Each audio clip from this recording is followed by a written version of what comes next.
E aí galera do canal, tudo bem? Quanto tempo, hein? Faz uns dias que eu não posto nada e hoje eu vou falar um pouquinho sobre Stan Lee e seus personagens negros, né? Já que estamos aí no Dia da Consciência Negra pelo Brasil, né?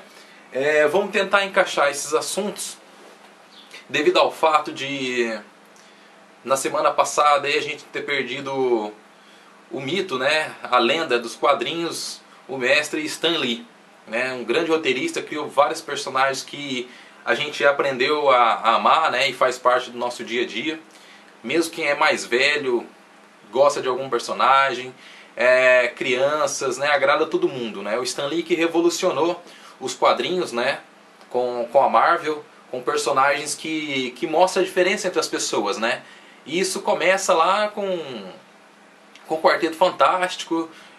Você tem X-Men, que na época assim, foi revolucionária a forma de contar a história de super-heróis com X-Men e até com o Quarteto Fantástico mesmo, né, mostrando super-heróis ali que tinham conflitos, né, internos, né, seriam assim, mais humanos, né, o que não acontecia muitas vezes com os heróis aí dos anos 20, vamos colocar aí o Super-Homem, nosso primeiro super-herói mesmo, assim, americano sim, que alcançou o estrelato, vamos colocar assim, e foi abraçado pelo povo americano de tal forma que a epidemia de super-homem nos Estados Unidos assim era maior que a bitomania, vamos colocar assim. O povo amava o super-homem, a criançada amava o super-homem, e depois, de acordo com o passar dos anos e toda a história do país, vão aparecendo outros heróis, né? Aí depois você vem aí o Batman, né? Já com um personagem um pouco mais obscuro, né?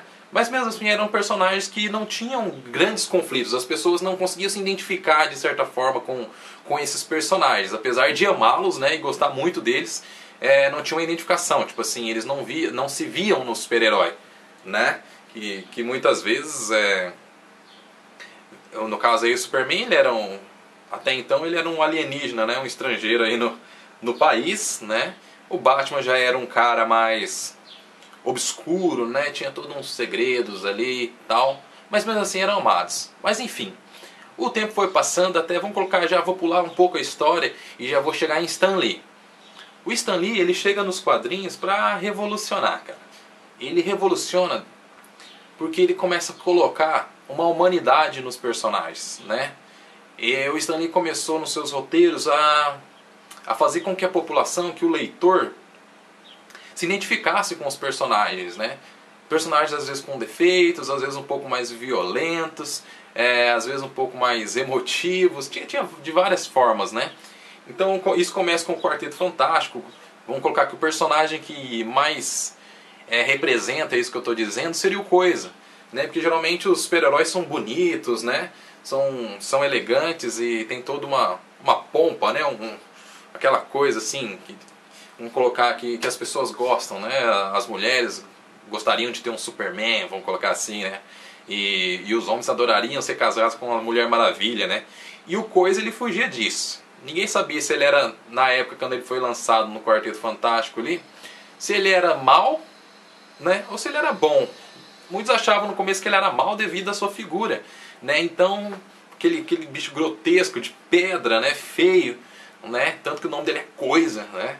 Então o Stan Lee queria confrontar isso, a necessidade da gente aprender a ver as pessoas de forma diferente, sem preconceitos. Então no Quarteto Fantástico, Stan Lee já colocava isso em suas histórias, né? E depois a gente teria aí X-Men também, com a mesma pegada, né? Mostrando ali essa questão do diferente, de aceitar o que é diferente, né? Isso tudo vinha em vários momentos difíceis dos Estados Unidos, né? Então, o assunto agora aqui é a questão negra. E o Stan Lee, ele começou a ver a necessidade de colocar em suas histórias personagens negros, né? Os Estados Unidos era formado por uma quantidade gigantesca de negros, né? Uma porcentagem muito alta aí e esse leitor, ele não tinha com quem se identificar, não tinha um super-herói que as crianças negras, por exemplo, pudessem olhar e se vissem, né? Isso não acontecia. Então o Stan Lee, aos poucos, ele entendeu isso, não que ele entendeu aos poucos, mas ele foi implantando em seus roteiros essa visão e mostrando, ó, existem negros, existem pessoas pardas, né? Não é só branco, porque naquela época você só via personagens e figurantes brancos né, nas histórias em quadrinhos. E o Stan Lee começou ali a colocar um figurante negro, um moreno, e foi misturando. E até daí os negros começavam a ler e falaram, putz, isso aqui, cara, tem um negro aqui também, pô, que massa, né? Começou a se identificar. Então o Stan Lee ele conseguiu identificar nessa época que por que não ter um herói negro, né? Um herói negro mesmo, assim, não um figurante negro dentro da história, mas um herói.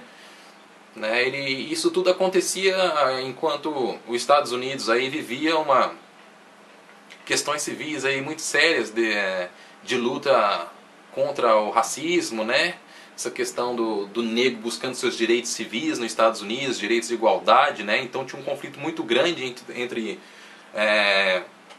negros e brancos nos Estados Unidos, então vivia uma luta muito difícil, né, para a história americana nesse período. E aí que eu digo para você como essa pegada nos roteiros do Stan Lee serviu para ajudar a moldar a sociedade americana, né, que vemos hoje aí.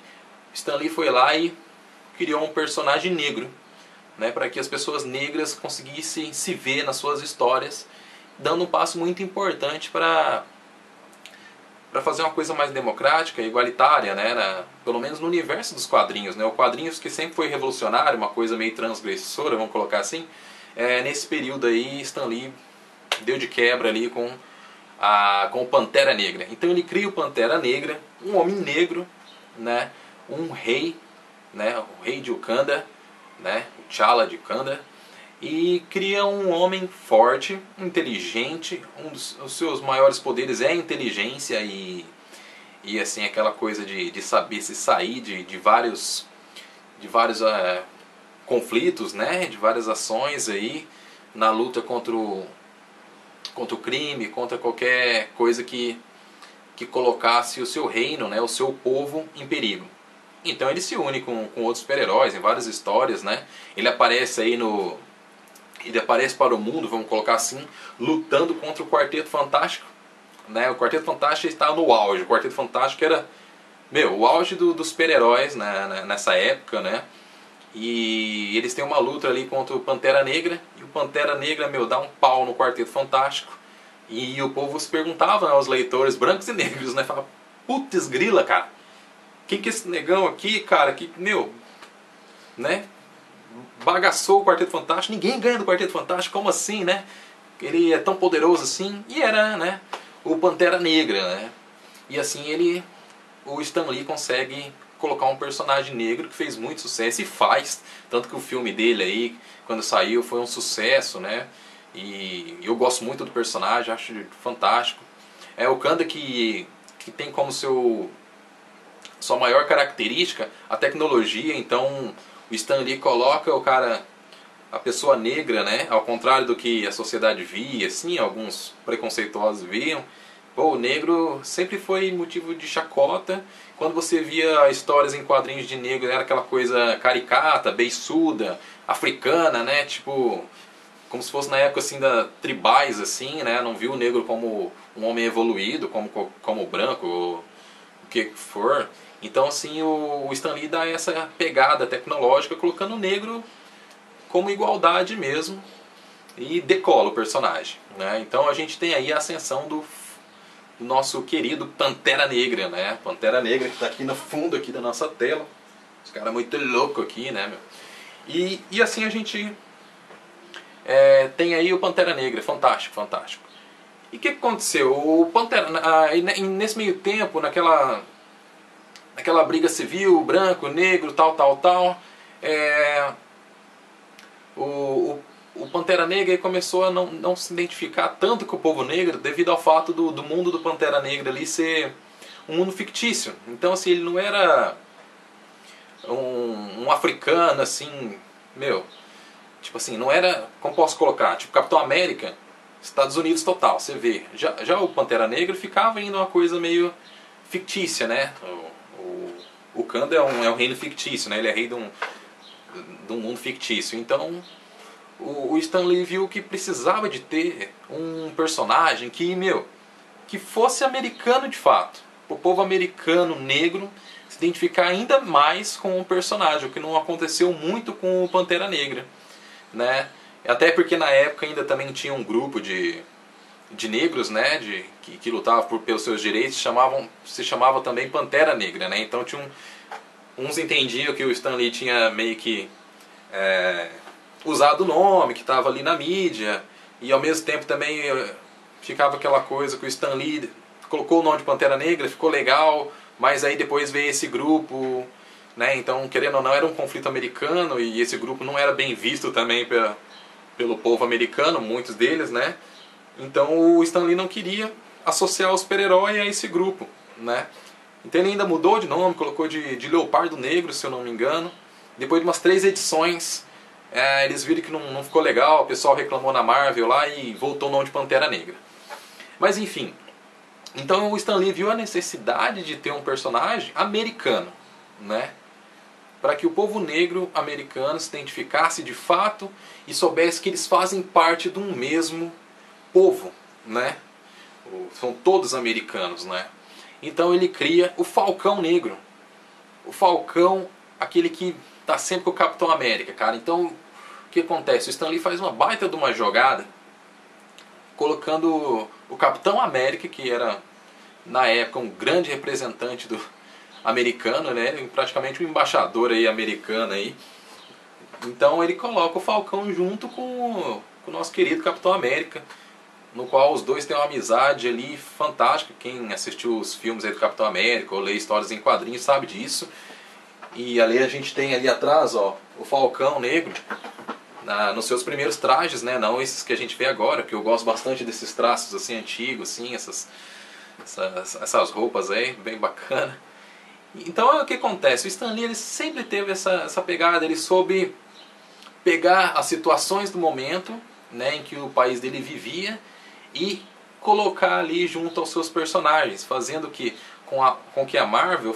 Por que a Marvel eu acho bacana da Marvel? Essa visão do Stan Lee de unificar, né, os povos, né, nos quadrinhos, né? Então você, a partir do Pantera Negra, você tem o Falcão Negro, você tem o Luke Cage, né, você tem um Lanterna Verde também, você tem vários outros heróis aí negros, né, que fazendo parte dos quadrinhos, colaborando muito para que esses movimentos negros sejam vistos, sejam entendidos e os povos se unifiquem, né, pelos quadrinhos.